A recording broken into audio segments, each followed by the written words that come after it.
Hi friends, good morning. Welcome to my channel. ಇವತ್ತು ನೋಡಿ ನಾನು high neck back design blouse stitch ಮಾಡ್ತಾ ಇದ್ದೀನಿ.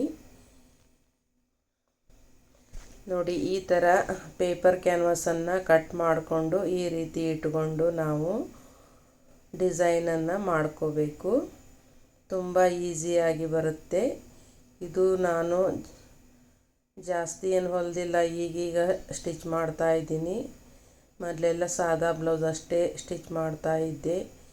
ಈಗೀಗ ಎಲ್ಲರೂ ಡಿಸೈನ್ ಕೇಳ್ತಿದ್ದಾರೆ ಅಂತ ಹೇಳಿ ನಾನು ಕೂಡ ಸ್ಟಿಚ್ ಮಾಡ್ತಾ ಇದ್ದೀನಿ. ನಾವು ಒಂದೇ ಥರ ಬ್ಲೌಸ್ ಹೊಲಿದ್ರೆ ಕಸ್ಟಮರು ಕಡಿಮೆ ಆಗುತ್ತೆ.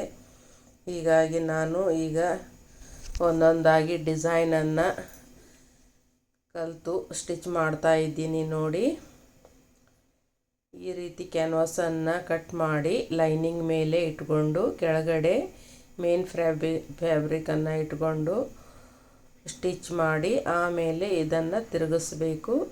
ಡಿಸೈನ್ ಪರ್ಫೆಕ್ಟಾಗಿ ಬರುತ್ತೆ. ನೋಡಿ, ಈ ರೀತಿನ ನಾವು ಮಾಡ್ಕೋಬೇಕು. ನೋಡಿ, ಡಿಸೈನ್ ಎಷ್ಟು ಪರ್ಫೆಕ್ಟಾಗಿ ಬಂತು ನೋಡಿ. ಯಾರು ಗೊತ್ತಿಲ್ಲ ಅನ್ನೋರು ಕೂಡ ಈಸಿಯಾಗಿ ಸ್ಟಿಚ್ ಮಾಡ್ಬೋದು. ನಾನು ಕೂಡ ಯಾವತ್ತೂ ಕಲ್ತಿರಲಿಲ್ಲ, ಈಗ ಸ್ಟಿಚ್ ಮಾಡ್ತಾ ಇದ್ದೀನಿ. ನಾನು ಕೂಡ ಯೂಟ್ಯೂಬಲ್ಲಿ ನೋಡಿ ಇದನ್ನು ಸ್ಟಿಚ್ ಮಾಡ್ತಾ ಇರೋದು. ನೀವು ಕೂಡ ಈ ರೀತಿ ಟ್ರೈ ಮಾಡಿ. ಯಾರಿಗೂ ಡಿಸೈನ್ ಬರಲ್ಲ ಅನ್ನೋರು ಕೂಡ ಈ ರೀತಿ ಟ್ರೈ ಮಾಡಿಕೊಂಡು ನೀವು ಕೂಡ ಸ್ಟಿಚ್ ಮಾಡ್ಬೋದು. ಕರೆಕ್ಟಾಗಿ ಯೂಟ್ಯೂಬಲ್ಲಿ ಸಾಕಷ್ಟು ವಿಡಿಯೋಗಳಿದೆ, ಅದನ್ನು ನೋಡಿಕೊಂಡು ನೀವು ಕೂಡ ಸ್ಟಿಚ್ಚಿಂಗನ್ನು ಡಿಸೈನ್ ನೆಕ್ಕನ್ನು ಈಸಿಯಾಗಿ ಕಲಿಬೋದು. ಸಾಕಷ್ಟು ವಿಡಿಯೋಗಳಿದೆ ಈ ಥರ ಡಿಸೈನ್ ನೆಕ್ಕಿಂದು. ಅದ್ರಲ್ಲಿ ನಿಮಗೆ ಯಾವ ಥರ ಡಿಸೈನ್ ಬೇಕೋ ಅದನ್ನು ನೋಡಿಕೊಂಡು ನೀವು ಆರಾಮಾಗಿ ಕಲಿಬಹುದು. ಏನು ಜಾಸ್ತಿ ಏನು ಕಷ್ಟ ಏನಿಲ್ಲ, ಆರಾಮಾಗಿ ಕಲಿಬಹುದು. ಸ್ವಲ್ಪ ನಾವು ಮನಸ್ಸು ಕೊಟ್ಟು ಕಲಿಬೇಕಾಗತ್ತೆ. ಕಲೀಲೇಬೇಕು ಅನ್ನೋ ಛಲ ಇದ್ದರೆ ಎಲ್ಲನೂ ಸಾಧ್ಯ ಆಗುತ್ತೆ. ನೋಡಿ, ಕಲಿಬೇಕು ಅನ್ನೋ ಮನಸ್ಸು ಮೊದಲು ಇರಬೇಕು. ಅದಿಲ್ಲ ಅಂದರೆ ಆಗಲ್ಲ. ಅದಿದ್ರೇ ನಾವು ಕಲೀಲಿಕ್ಕೆ ಸಾಧ್ಯ. ಯಾರ್ಯಾರು ಬಿಗಿನರ್ಸ್ ಇದ್ದೀರಾ, ನೀವು ಎಲ್ಲರೂ ಈ ಥರ ಡಿಸೈನ್ ನೆಕ್ಕೆಲ್ಲ ನೀವು ಸ್ಟಿಚ್ ಮಾಡೋದನ್ನು ಕಲೀರಿ. ಈಗ ಬರೀ ಸಾದಾ ಬ್ಲೌಸ್ ಅಷ್ಟೇ ನಾವು ಹೊಲಿತೀವಿ ಅಂದರೆ ಕಸ್ಟಮರು ಬರಲ್ಲ. ನಾವು ಡಿಸೈನ್ ಎಲ್ಲ ಸ್ಟಿಚ್ ಮಾಡ್ತೀವಿ ಅಂದ್ರೇ ಕಸ್ಟಮರು ಬರ್ತಾರೆ. ಎಲ್ಲರೂ ಡಿಸೈನ್ ಕೇಳ್ತಾ ಇದ್ದಾರೆ. ಡಿಸೈನು ವರ್ಕು ಇದೇ ಜಾಸ್ತಿ ಆಗಿಬಿಟ್ಟಿದೆ ಈಗ. ಹೀಗಾಗಿ ನಾವು ಎಲ್ಲನೂ ಕಲಿತು ಇರಬೇಕು. ಕಲ್ತಿದ್ರೆ ಒಳ್ಳೆಯದು. ನಾವು ಕಸ್ಟಮರ್ನ ಇದು ಮಾಡ್ಕೋಬೋದು. ಇಲ್ಲ ಅಂದರೆ ಕಸ್ಟಮರ್ ಕಡಿಮೆ ಆಗಿಬಿಡ್ತಾರೆ. ನೋಡಿ, ಈ ರೀತಿ ಕಲ್ತ್ಕೊಳ್ಳಿ. ತುಂಬ ಈಸಿಯಾಗಿದೆ. ನಾನು ಈಗ ಕಲ್ತಿದ್ದು ನೋಡಿ. ಮೊದಲೆಲ್ಲ ಏನು ನಾವು ಸ್ಟಿಚ್ ಮಾಡ್ತಾ ಇರಲಿಲ್ಲ ಜಾಸ್ತಿ ಡಿಸೈನು. ಈಗೀಗ ಒಂದೊಂದಾಗಿ ನಾನು ಸ್ಟಿಚ್ ಮಾಡ್ತಾ ಇದ್ದೀನಿ. ನೋಡಿ, ನೀವು ಕೂಡ ಆರಾಮಾಗಿ ಕಲಿಬಹುದು. ಈಗ ನೋಡಿ, ಸ್ನಾನ ಪೂಜೆ ಎಲ್ಲ ಮುಗಿಸ್ಕೊಂಡು ಅಡುಗೆ ಮನೆಗೆ ಬಂದೆ. ನೋಡಿ, ಸ್ಟಿಚಿಂಗ್ ಸ್ವಲ್ಪ ಮಾಡಿಕೊಂಡು ಈಗ ಅನ್ನಕ್ಕೆ ಕುಕ್ಕರ್ ಇಟ್ಕೊಂಡಿದ್ದೀನಿ. ಹಾಗೆ ಮಸಾಲೆಗೆ ಕೊಬ್ಬರಿ ತುರಿಸ್ತಾ ಇದ್ದೀನಿ. ನೋಡಿ, ಫಿಶ್ ತಂದಿದ್ವಿ. ಫಿಶನ್ನು ಕಟ್ ಮಾಡಿಕೊಂಡು ಕ್ಲೀನ್ ಮಾಡಿಕೊಂಡು ಅರಿಶಿನ ಪುಡಿ ಉಪ್ಪು ಹಾಕಿ ಫ್ರಿಜ್ಜಲ್ಲಿ ಇಟ್ಕೊಂಡಿದ್ದೀನಿ. ಅದಕ್ಕೆ ಈಗ ಮಸಾಲೆ ರುಬ್ಬಿ ಹಾಕಿ ಸಾರು ಮಾಡಬೇಕು. ಅದಕ್ಕೆ ಮಸಾಲೆನ ರೆಡಿ ಮಾಡ್ಕೋತಾ ಇದ್ದೀನಿ. ನೋಡಿ, ಮಸಾಲೆ ಅಷ್ಟು ಮಾಡಿ ಸಾರು ಮಾಡಿದರೆ ಅಡುಗೆ ಆಗತ್ತೆ. ಆಮೇಲೆ ಇವತ್ತು ಫ್ರೈಗೆ ಏನೂ ಮಾಡಲ್ಲ, ಸಾರು ಒಂದೇ ಸಾಕು. ಅದಕ್ಕೆ ರೆಡಿ ಮಾಡ್ತಾ ಇದ್ದೀನಿ. ನೋಡಿ, ಯಾರೆಲ್ಲ ನನ್ನ ಯೂಟ್ಯೂಬ್ ಚಾನಲ್ ನೋಡ್ತಾ ಇದ್ದೀರಾ, ದಯವಿಟ್ಟು ಸಬ್ಸ್ಕ್ರೈಬ್ ಮಾಡಿಕೊಂಡು ವಿಡಿಯೋನ ಪೂರ್ತಿಯಾಗಿ ನೋಡಿ. ಹಾಗೆ ವಿಡಿಯೋ ಚೆನ್ನಾಗಿ ಅನಿಸಿದ್ದಲ್ಲಿ ಒಂದು ಲೈಕನ್ನು ಕೊಡಿ. ಹಾಗೆ ಯಾರೂ ಜಾಸ್ತಿ ಕಮೆಂಟೇ ಮಾಡಲ್ಲ, ದಯವಿಟ್ಟು ಕಮೆಂಟ್ ಮಾಡಿ. ಹಾಗೆ ಸಪೋರ್ಟ್ ಮಾಡಿ. ಹೀಗೆ ಸಪೋರ್ಟ್ ಮಾಡ್ತಾ ಇರಿ ಯಾವಾಗಲೂ. ಇನ್ನು ನಾನು ಒಳ್ಳೊಳ್ಳೆ ವಿಡಿಯೋ ಹಾಕೋದಕ್ಕೆ ಪ್ರಯತ್ನ ಪಡ್ತೀನಿ. ಆದಷ್ಟು ಸಪೋರ್ಟ್ ಮಾಡಿ. ನಿಮ್ಮ ಸಪೋರ್ಟು ತುಂಬಾ ಮುಖ್ಯ. ನಿಮಗೆ ಯಾವ ಥರ ವಿಡಿಯೋ ಬೇಕನ್ನೋದು ಕೂಡ ಕಮೆಂಟ್ ಮಾಡಿ ತಿಳಿಸಿ. ಈಗ ನೋಡಿ ಕೊಬ್ಬರಿ ಎಲ್ಲ ತುರಿದು ಆಯಿತು. ಈಗ ಮಿಕ್ಸಿ ಜಾರಿಗೆ ಎಲ್ಲನೂ ಹಾಕ್ಕೊಂಡು ಮಿಕ್ಸಿ ಮಾಡ್ಕೋಬೇಕು. ನೋಡಿ ಹಾಕ್ಕೋತಾ ಇದ್ದೀನಿ. ಟೈಮ್ ಆಗಿಬಿಡುತ್ತೆ. ಎಷ್ಟೇ ನಾವು ಬೇಗ ಬೇಗ ಮಾಡಬೇಕಂದ್ರೂ ಟೈಮ್ ಆಗಿಬಿಡುತ್ತೆ. ಈಗ ನೋಡಿ 1 ಗಂಟೆ ಮೇಲಾಗಿದೆ. ಇಷ್ಟೊತ್ತು ಬರೀ ಸ್ಟಿಚ್ಚಿಂಗು ಇದು ಮನೆ ಕೆಲಸ ಇದರಲ್ಲೇ ಆಯಿತು ನೋಡು ಬೆಳಗ್ಗಿಂದ. ಈಗ ಅಡುಗೆ ಮಾಡೋದಕ್ಕೆ ಈಗ ನಾನು ಅಡುಗೆ ಮನೆಗೆ ಬಂದಿದ್ದೀನಿ 1 ಗಂಟೆಗೆ.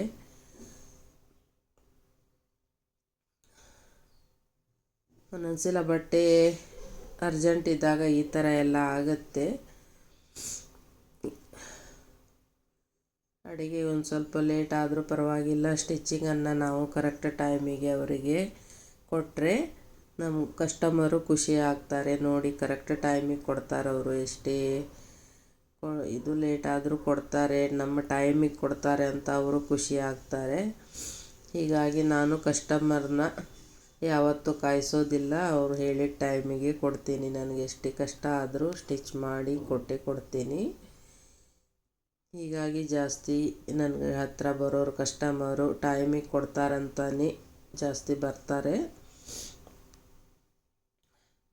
ಈಗ ನೋಡಿ ರುಬ್ಬಿ ಆಗ್ತಾ ಇದೆ. ಅದಕ್ಕೆ ಸ್ವಲ್ಪ ಮಸಾಲೆ ಐಟಮನ್ನು ಹಾಕ್ಕೊಂಡೆ. ನೋಡಿ ಈ ಥರ ಜಜ್ಜಿ ಹಾಕ್ಕೋಬೇಕು, ಇಲ್ಲಾಂದ್ರೆ ಮಿಕ್ಸಿಯಲ್ಲಿ ಅಷ್ಟು ಕರೆಕ್ಟಾಗಿ ಬರಲ್ಲ. ಅದಕ್ಕೆ ಜಜ್ಜಿ ಹಾಕ್ಕೋತಾ ಇದ್ದೀನಿ. ನೋಡಿ ಬ್ಲೇಡ್ ಸ್ವಲ್ಪ ಮಂಡಾಗಿದೆ ಅದು ಮಿಕ್ಸಿದು.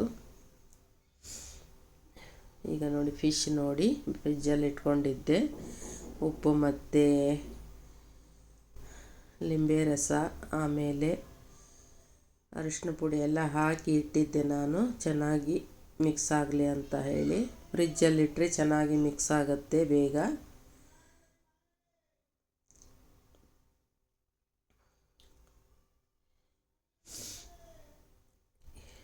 ಈಗ ನೋಡಿ ಸಾರಷ್ಟು ಕುದಿಸ್ಬಿಟ್ರೆ ಅಡುಗೆ ಆಗಿಬಿಡುತ್ತೆ. ಫಿಶ್ ಸಾರು ದೊಡ್ಡ ಫಿಶ್ ಏನಲ್ಲ, ಅದು ತಾರ್ಲಿ ಅಂತ ಹೇಳಿ ಸಣ್ಣ ಫಿಶ್ಶು. ಅದರ ಸಾರು ತುಂಬ ಚೆನ್ನಾಗಿರುತ್ತೆ. ಇವತ್ತು ಸಂಡೇ ಅಲ್ವಾ, ಹೀಗಾಗಿ ಫಿಶ್ ತಂದಿದ್ದು. ಸಂಡೇಗೆ ಒಂದು ಸಲ ಅಷ್ಟೇ ನಾವು ನಾನ್ ವೆಜ್ ಮಾಡ್ತೀವಿ. ಜಾಸ್ತಿ ಏನು ನಾನ್ ವೆಜ್ ತಿನ್ನಲ್ಲ. ಸಂಡೇಗೆ ಒಂದು ಸಲ ಬೇಕು. ಈಗ ನೋಡಿ ಅಡುಗೆ ಮಾಡಿದ್ದೆಲ್ಲ ಪಾತ್ರೆ ಎಲ್ಲ ತೊಳ್ಕೊತಾ ಇದ್ದೀನಿ.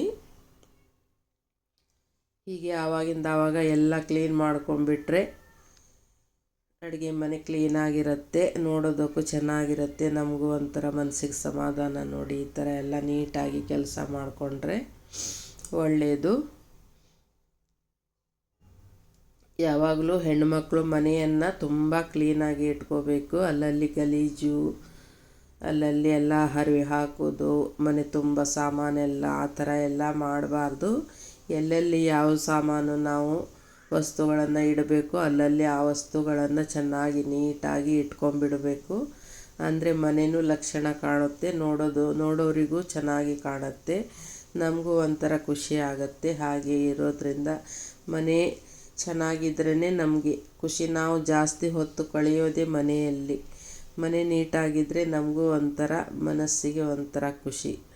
ಅದೇ ಮನೆಯೇ ಗಲೀಜಾಗಿದ್ದರೆ ನೋಡೋದಕ್ಕೂ ಒಂಥರ ಬೇಸರ, ಮನಸ್ಸಿಗೆ ಒಂಥರ ಕಿರಿಕಿರಿ ಅನ್ನಿಸುತ್ತೆ.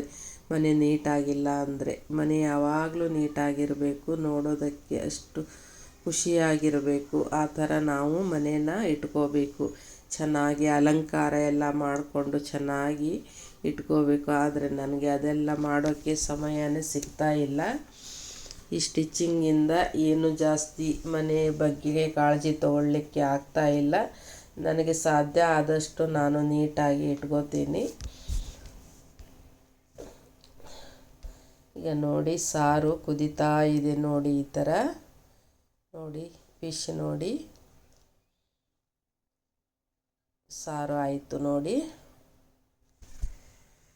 ಈಗ ನೋಡಿ ಮತ್ತೆ ಊಟ ಎಲ್ಲ ಮುಗಿಸ್ಕೊಂಡು ಈಗ ಮತ್ತೆ ಕೂತಿದ್ದೀನಿ ನೋಡಿ. ಈಗ 3 ಗಂಟೆ ಆಗಿದೆ.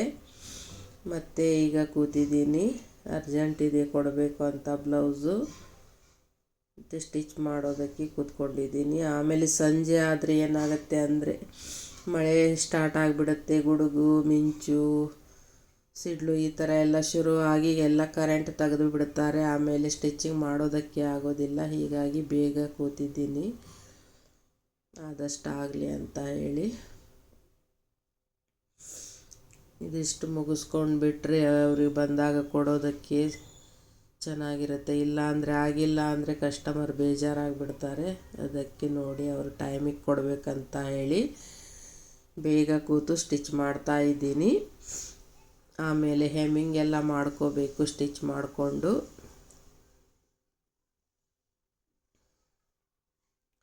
ಅವ್ರು ಟೈಮಿಗೆ ಕೊಟ್ಟರೆ ನಮಗೂ ಒಂಥರ ಖುಷಿ, ಅವರಿಗೂ ಒಂಥರ ಖುಷಿ. ಟೈಮಿಗೆ ಕೊಟ್ಟಿದ್ದಾರೆ ನೋಡು ಅಂತ ಹೇಳಿ. ಈ ರೀತಿ ಮಾಡೋದ್ರಿಂದ ನಮ್ಮ ಕಸ್ಟಮರು ಇನ್ನೂ ಹೆಚ್ಚಾಗ್ತಾರೆ ನೋಡಿ.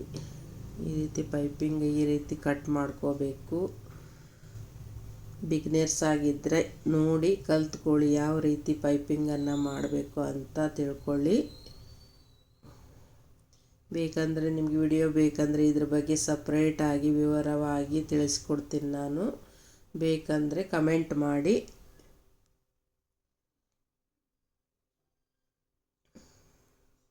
ಪೈಪಿಂಗ್ ನೀಟಾಗಿದ್ದರೆ ಬ್ಲೌಸು ನೀಟಾಗಿ ಕಾಣುತ್ತೆ. ಚೆನ್ನಾಗಿ ಫಿನಿಶಿಂಗು ಬರಬೇಕು. ಪೈಪಿಂಗಿಗೆ ಒಂದೇ ಲೆವೆಲಾಗಿ ಕರೆಕ್ಟಾಗಿ ಬರಬೇಕು.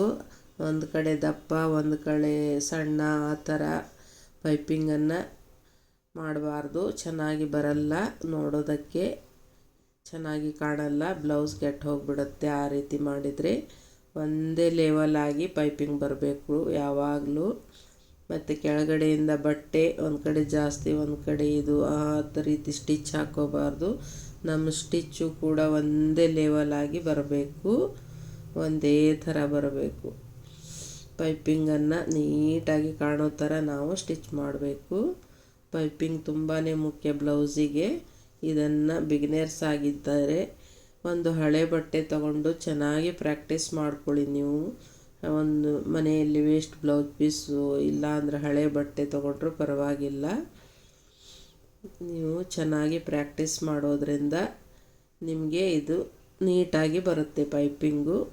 ಒಂದೇ ಕಲರ್ ಬಟ್ಟೆ ತೊಗೊಳ್ಬೇಡಿ, 2 ಕಲರ್ ಬಟ್ಟೆ ತೊಗೊಂಡು ಕಲೀರಿ. ಅಂದರೆ ನಿಮ್ಮ ಪೈಪಿಂಗ್ ಹೇಗೆ ಬಂದಿದೆ ಅಂತ ಗೊತ್ತಾಗತ್ತೆ ನೋಡಿ. ಈ ರೀತಿ ಬಂತು ಪೈಪಿಂಗು. ಈಗ ನೋಡಿ ಸ್ಲೀವ್ ಕಟ್ ಸ್ಟಿಚ್ ಮಾಡ್ತಾ ಇದ್ದೀನಿ.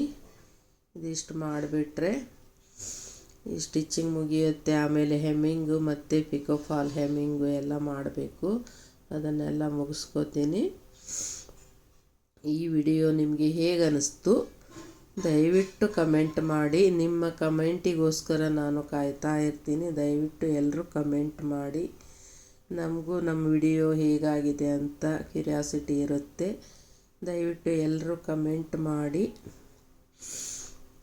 ಇನ್ನು ಮತ್ತೆ ಯಾವ ರೀತಿ ವಿಡಿಯೋ ಹಾಕಬೇಕು ಅನ್ನೋದನ್ನು ಕೂಡ ನೀವು ಕಮೆಂಟ್ ಮೂಲಕ ತಿಳಿಸಿದರೆ ಮತ್ತೆ ನಾವು ಮುಂದಿನ ವಿಡಿಯೋ ಅದೇ ಥರ ಹಾಕೋದಕ್ಕೆ ನಮಗೂ ಒಂದು ಇದು ಆಗುತ್ತೆ. ದಯವಿಟ್ಟು ಎಲ್ಲರೂ ಕಮೆಂಟ್ ಮಾಡಿ. ಹಾಗೆ ವಿಡಿಯೋನ ಪೂರ್ತಿಯಾಗಿ ನೋಡಿ, ಅರ್ಧಂಬರ್ಧ ವಿಡಿಯೋ ಯಾರೂ ಕೂಡ ನೋಡಬೇಡಿ. ಹಾಗೆ ನೋಡೋದ್ರಿಂದ ನಿಮಗೇನು ಅರ್ಥ ಆಗಲ್ಲ. ದಯವಿಟ್ಟು ಎಲ್ಲರೂ ಪೂರ್ತಿಯಾಗಿ ನೋಡಿ. ಮತ್ತೆ ಸಿಗೋಣ ಮುಂದಿನ ವಿಡಿಯೋದೊಂದಿಗೆ. ನಮಸ್ಕಾರ.